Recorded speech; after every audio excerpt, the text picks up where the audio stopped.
So Laura, tell me about what we're about to do. Would you like to know what we're about to do or how we got here? Well, let's just start at the beginning. Why don't we start with how we got on our 6th mile?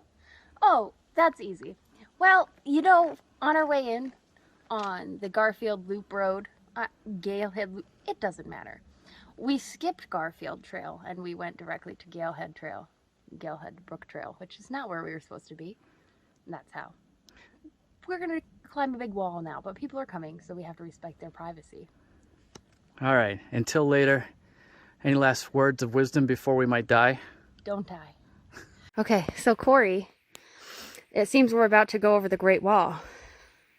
Yeah, that's what I've been told. Not too far away from maybe losing my life. This is the most impassable point of all of the White Mountains. And I'm 48, and I'm gonna do this. I'm gonna make this happen. And where are we today? We're heading towards Garfield in the White Mountains. Okay. Yeah. Any words of wisdom before we carry on? Always read signs before you enter a trail, because otherwise we would have had 2 less miles today of hiking. That's deep. That's deep. Yeah, okay. And we're deep in the woods. We're gonna do this though. All right, okay. All right, bye. So Corey and I are recovering from the Wall of Doom, the Great Wall of Doom, on our way up Garfield, which we did twice now because we're awesome.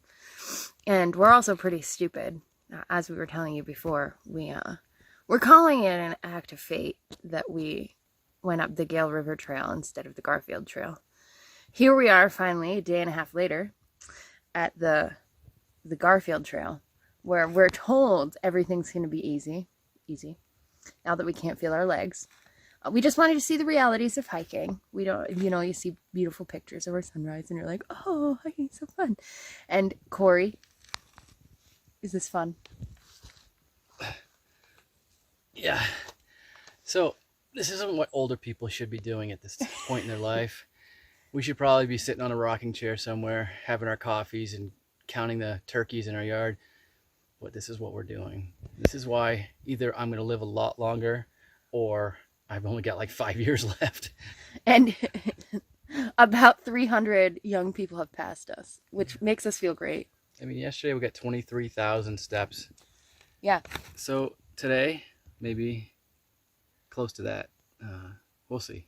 All right, yeah. Well, we'll talk to you later when we end our adventure. Bye. How are you doing, Corey? Well, we're about 1/2 a mile from the road to the other entrance, which we should have parked at. So now I've given up. I'm just going to stay here. I'm going to let rescue get me. I've got my last protein bar, and it's here that I'm going to let myself pass unless someone rescues me. How do you smell? I think people would probably, if they had a choice of the path to me or the path to a septic treatment plant, they would choose the path to the septic treatment plant. So what you're saying is we're doing well. Yeah. I don't think I've ever smelt this foul in my whole life. If I were to be shut in a room with no air circulation by myself, I probably would find a way to use my belt to hang myself. Oh my gosh. All right, well, you're doing well. Okay. We'll talk to you later. Okay, so this is our post-interview. We're in the car. Corey's sitting on a towel, so am I, because we smell so awful, and it's just awful. Any final words, Corey? I know do, and I know do.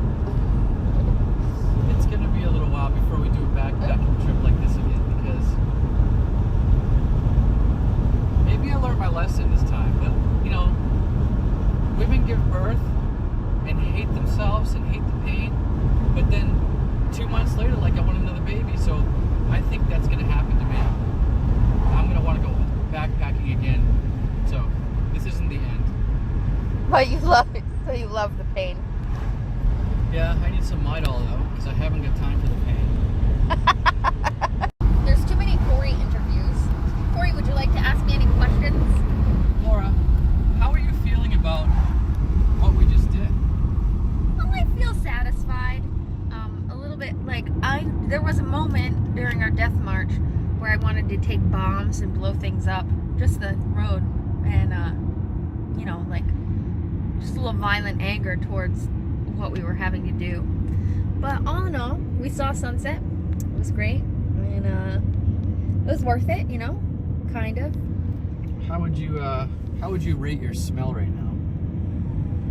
Like 10 being awful, or like 1 being Like, great? What? 1 being nice, like just fresh out of the shower. 10 being like sewer plants would be ashamed of you. Let's just say if I were to climb into a hot tub right now, by the time I got out, it would become a swamp, and you know, creatures would be flocking to it. Maybe you should explain to our so-called audience what we tried to do, what our attempt was to make ourselves feel better, such as, what do we do with a Purell? Well, we put it under our armpits, and I took Gold Bond powder to my thighs and my feet, and I'm thinking about now just sprinkling Gold Bond powder all over the place right now. It's the only thing that we have that smells better than us. I can tell you what, a dumpster smells better than us at this moment on a hot summer day. Yeah. I pretty much think that through hikers would be appalled by our smell, and they typically smell really bad. Yeah, this is a fact. All right, well, you know, it's been grand. We're signing off. We're gonna go get a burger. Yeah. Yeah. All right, bye.